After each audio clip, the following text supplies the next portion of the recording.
Assalamualaikum, selamat pagi anak-anak. Jumpa dengan saya kembali, Bu Karina, dalam pembelajaran IPA. Bagaimana kabar kalian hari ini? Saya harap kalian semuanya selalu diberikan kesehatan oleh Allah Subhanahu wa Ta'ala. Baiklah anak-anak, jika pada pertemuan kemarin kita sudah membahas tentang gerak pada makhluk hidup, khususnya adalah gerak pada tumbuhan, maka kali ini saya akan menjelaskan tentang gerak pada makhluk hidup juga, tapi khusus pada gerak manusia.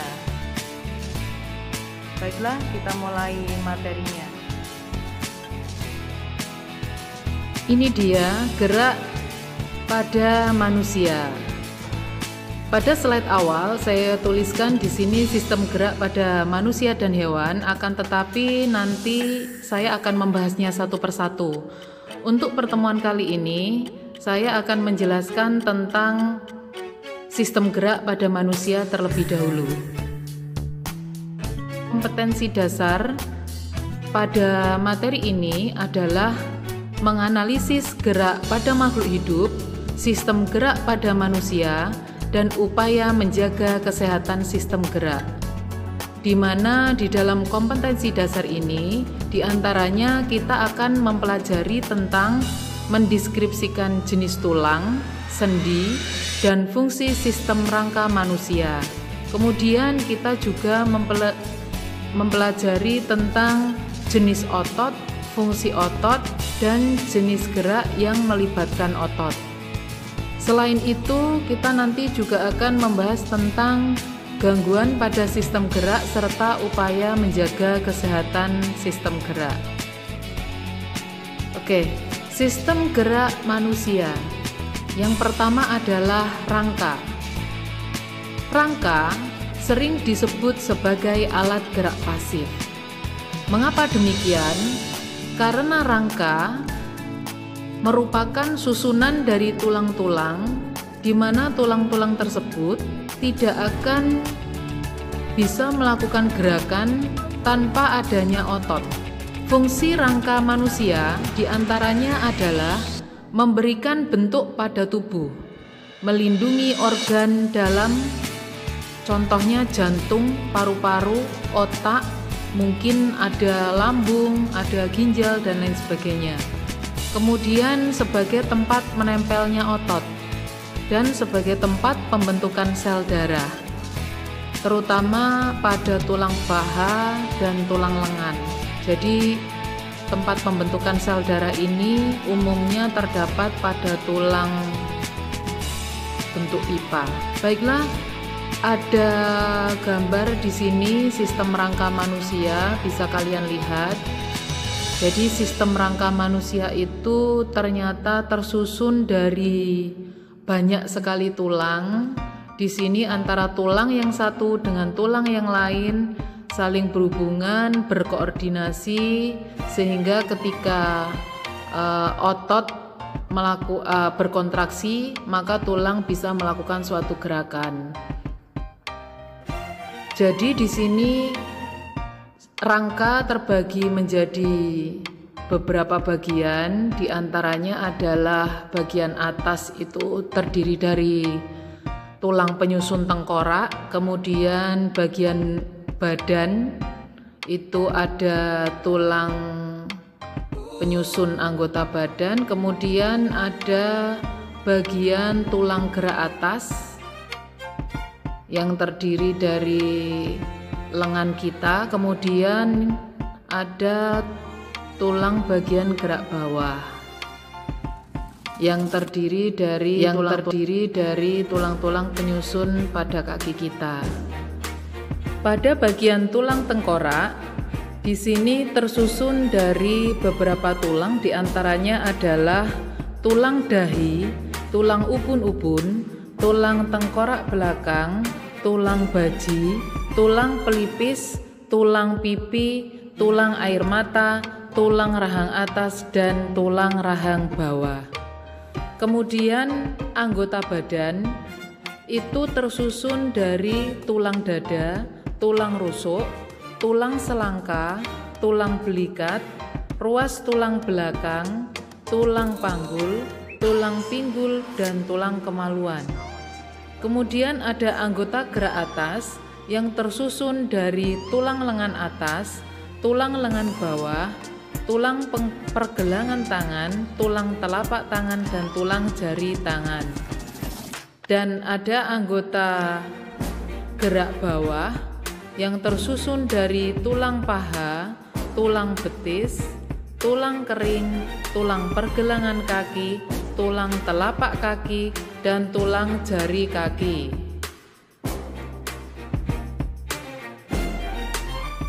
Kemudian rangka yang tersusun atas tulang-tulang tadi, tulang ini memiliki struktur.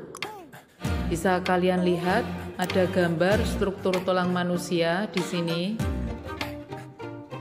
Jadi tulang manusia pada umumnya itu strukturnya terdiri dari periosteum, pembuluh darah, tulang kompak atau tulang keras, tulang spons, dan sumsum tulang. Periosteum merupakan membran yang melapisi permukaan tulang. Jadi periosteum itu letaknya di permukaan tulang. Kemudian ada pembuluh darah. Nah, pembuluh darah ini tugasnya membawa zat makanan ke dalam tulang. Kemudian tulang kompak atau tulang keras merupakan lapisan tulang yang keras dan kuat, mengandung sel-sel tulang, pembuluh darah, zat kapur, dan fosfor. Tulang spons kondisinya kurang kompak, memiliki banyak ruang kecil terbuka sehingga tulang menjadi ringan. Sumsum tulang berada di saluran dalam tulang, berisi jaringan berlemak.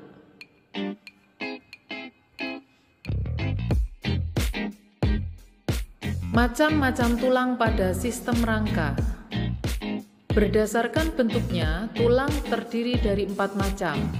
Yang pertama tulang panjang, yang kedua tulang pipih, yang ketiga tulang pendek, dan yang keempat adalah tulang tidak beraturan.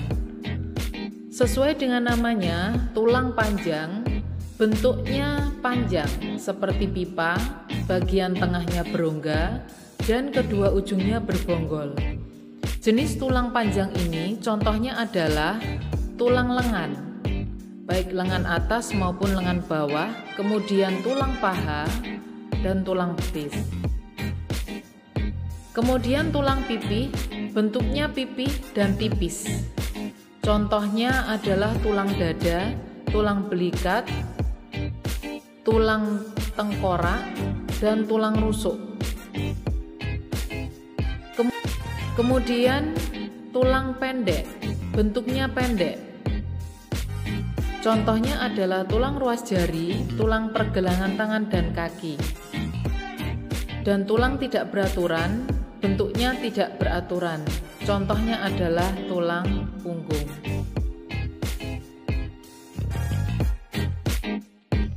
Perkembangan tulang. Proses pengubahan tulang rawan menjadi tulang keras disebut dengan penulangan, atau proses ini biasa disebut dengan istilah osifikasi. Jadi di sebelah ini ada gambar proses osifikasi tulang, di mana tulang rawan akan mengalami perubahan menjadi tulang keras.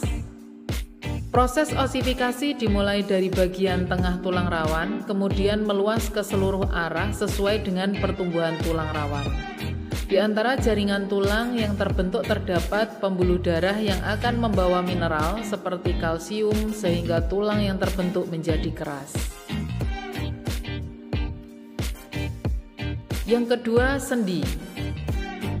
Sendi adalah tempat bertemunya dua tulang atau lebih. Berdasarkan banyak sedikitnya gerakan, sendi dikelompokkan menjadi 3, yaitu sendi sinartrosis, sendi amfiartrosis, dan sendi diartrosis. Sendi sinartrosis merupakan sendi yang tidak dapat digerakkan sama sekali. Contohnya adalah sendi pada tulang tengkorak.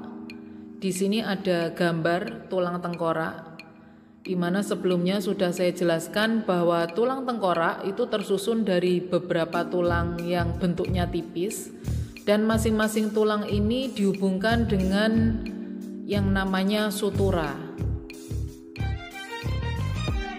Tulang tengkorak ini tidak dapat bergerak sama sekali. Kenapa? Karena tulang tengkorak memiliki fungsi yang sangat riskan, yaitu melindungi otak, sehingga dia tidak diperkenankan untuk bergerak sama sekali. Kemudian amfiartrosis merupakan sendi yang dapat digerakkan namun terbatas. Contohnya sendi antar ruas tulang belakang. Jadi pada ruas tulang belakang kalian itu tersusun dari tulang punggung, tulang ekor, dan yang paling atas adalah tulang ruas leher. Jadi ruas tulang belakang itu bisa bergerak namun terbatas. Kemudian diartrosis merupakan sendi yang dapat digerakkan dengan bebas. Nah, sendi yang dapat digerakkan dengan bebas ini ada bermacam-macam. Jadi macam sendi diartrosis ada 5. Yang pertama adalah sendi peluru. Sendi peluru ini memungkinkan gerakan ke segala arah. Contohnya adalah sendi antar tulang lengan atas dan tulang gelang bahu. Bisa kalian lihat pada gambar. Jadi hubungan antara lengan atas, gelang bahu dengan tulang belikat ini bisa menghasilkan gerakan ke segala arah. Kalian bisa mencoba menggerakkan lengan atas kalian. Pasti bisa bergerak ke atas, ke bawah, ke samping kanan, ke samping kiri, bahkan memungkinkan gerakan memutar. Yang kedua adalah sendi engsel. Sendi engsel ini memungkinkan gerakan satu arah. Ini dalam kehidupan sehari-hari bisa dimisalkan engsel pintu. Jadi engsel pintu itu umumnya hanya bisa digerakkan satu arah. Jika pada tubuh kita, contohnya terdapat pada sendi siku dan lutut. Jadi sendi yang menghubungkan antara lengan atas dan lengan bawah itu membentuk siku, dan siku ini hanya bisa digerakkan ke depan. Jadi hanya satu arah dan tidak bisa digerakkan ke arah yang lainnya lagi. Begitu juga yang terjadi pada lutut yang menghubungkan antara tulang paha dengan tulang kering. Yang ketiga adalah sendi putar. Jadi sendi putar ini memungkinkan gerakan berputar antar tulang. Contohnya adalah sendi antar tulang tengkorak dengan tulang leher. Jadi tulang tengkorak, contohnya adalah sendi antar tulang tengkorak dengan tulang leher, di mana hubungan antara tulang tengkorak dan tulang leher ini bisa memungkinkan gerakan memutar, tapi hanya sebatas 180 derajat. Yang keempat adalah sendi pelana. Sendi pelana ini memungkinkan gerakan dua arah. Contohnya adalah sendi pangkal ibu jari. Yang kelima adalah sendi geser. Sendi geser memungkinkan terjadinya pergeseran antar tulang. Contohnya adalah sendi pada pergelangan tangan dan pergelangan kaki. Yang ketiga adalah otot. Otot ini sering disebut sebagai alat gerak aktif karena dia dapat membantu tulang untuk melakukan suatu gerakan. Fungsi otot dapat membantu sistem peredaran darah manusia, dapat membantu pernafasan, membantu dalam proses mencerna makanan, dan membantu reproduksi manusia serta menjaga keseimbangan. Sebagai alat penggerak aktif bagian tubuh, otot dapat berkontraksi dan berelaksasi. Bisa kamu lihat contoh pada gambar. Jadi otot saat berkontraksi dia akan menggembung dan saat berelaksasi dia akan rileks, kembali ke posisi semula. Jadi otot ini merupakan jaringan yang dapat berkontraksi menjadi lebih pendek dan memadat sehingga tubuh dapat bergerak. Saat otot rileks, otot akan memanjang dan tubuh akan kembali ke keadaan semula, seperti yang saya jelaskan tadi. Jenis-jenis otot. Yang pertama, jenis otot berdasarkan kesadaran. Jadi otot berdasarkan sadar atau tidak sadar itu dibagi menjadi dua. Yang pertama adalah otot sadar atau bisa disebut sebagai volunteer, merupakan otot yang bekerja di bawah kesadaran atau dapat dikendalikan. Contoh otot sadar ini misalnya dalam kehidupan sehari-hari terjadi saat kita makan, menulis, berlari, berjalan, dan lain sebagainya. Sedangkan otot tidak sadar atau disebut sebagai involunteer merupakan otot yang bekerja di luar kesadaran atau tidak dapat dikendalikan. Contohnya otot ini terdapat pada organ dalam manusia. Misalnya saat jantung memompa atau bekerja memompa darah, kita tidak menyadarinya. Kemudian aktivitas lambung saat mencerna makanan, kita juga tidak menyadarinya. Dan saat kita bernafas, kita juga tidak pernah menyadari berapa kali kita bernafas dalam satu hari. Kemudian yang kedua, 3 macam otot pada manusia berdasarkan sifatnya. Jadi berdasarkan sifatnya, di sini otot terbagi menjadi 3, ada otot rangka, otot jantung, dan otot polos. Otot rangka disebut sebagai otot lurik. Jadi ciri-ciri otot lurik atau otot rangka ini bentuknya panjang, silindris, tidak bercabang, kemudian ada garis gelap terang, memiliki banyak inti tetapi terletak di tepi, bekerja menurut kesadaran atau volunteer, cepat menanggapi rangsang, dan terletak menempel pada tulang atau rangka. Disinilah otot lurik berperan sebagai alat gerak aktif pada rangka.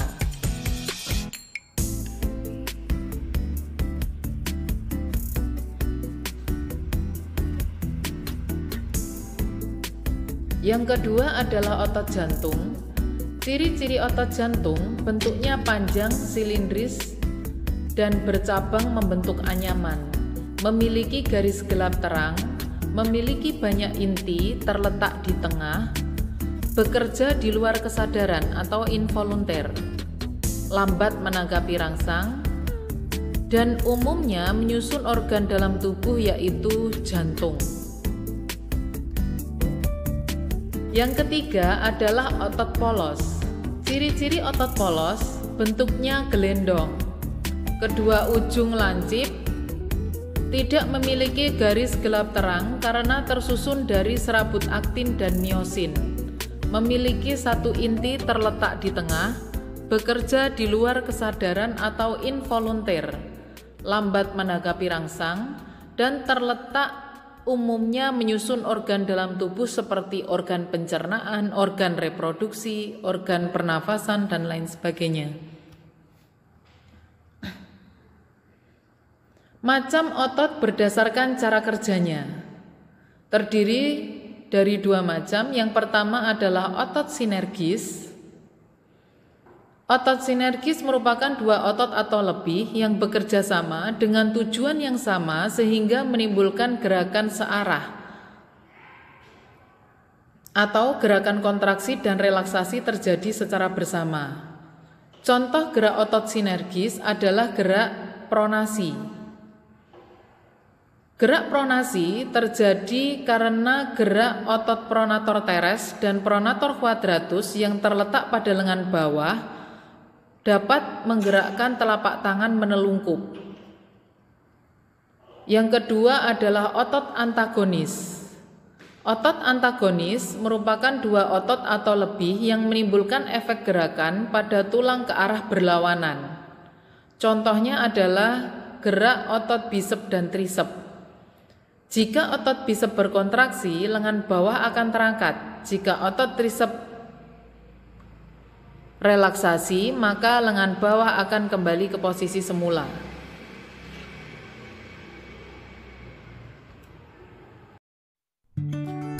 Gangguan dan kelainan pada sistem gerak. Yang pertama adalah riketsia. Riketsia terjadi karena kekurangan vitamin D yang dapat membantu penyerapan kalsium dan fosfor sehingga proses pengerasan tulang terganggu. Umumnya penyakit ini terjadi pada anak-anak. Riketsia menyebabkan tulang kaki tumbuh membengkok. Penyembuhan dan pencegahan dari penyakit ini adalah dengan penambahan kalsium, fosfor, dan vitamin D ke dalam menu makanan. Vitamin D dapat diperoleh dari makanan, suplemen, dan berjemur di panas matahari pagi.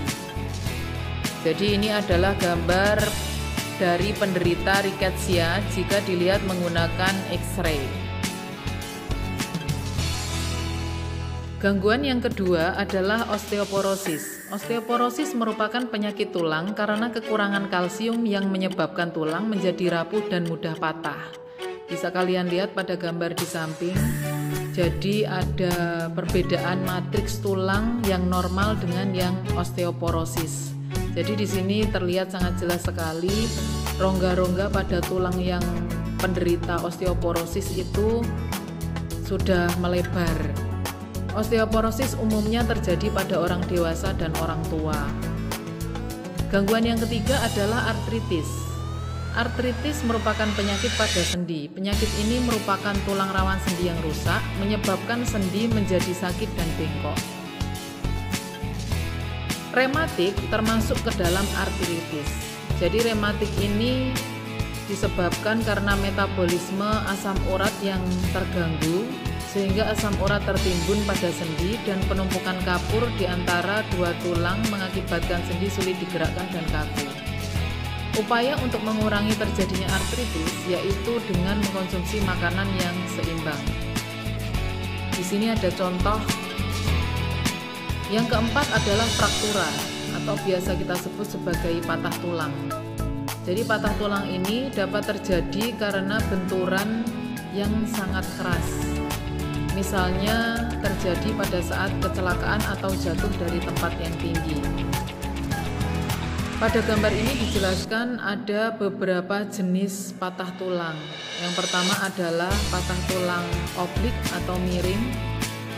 Kemudian yang kedua patah tulang jenis comminuta dan patah tulang spiral. Jadi tiga jenis patah tulang ini merupakan patah tulang yang tertutup.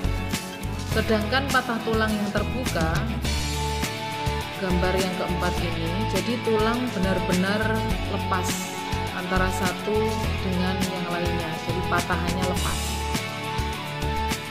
Yang kelima adalah gangguan jenis kifosis, lordosis, dan skoliosis.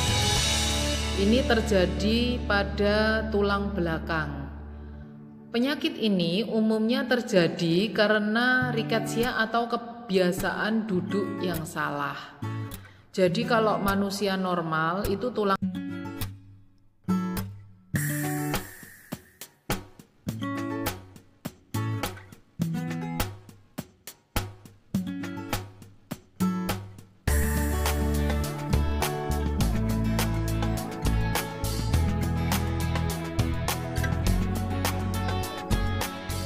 Demikianlah penjelasan saya mengenai materi gerak pada manusia.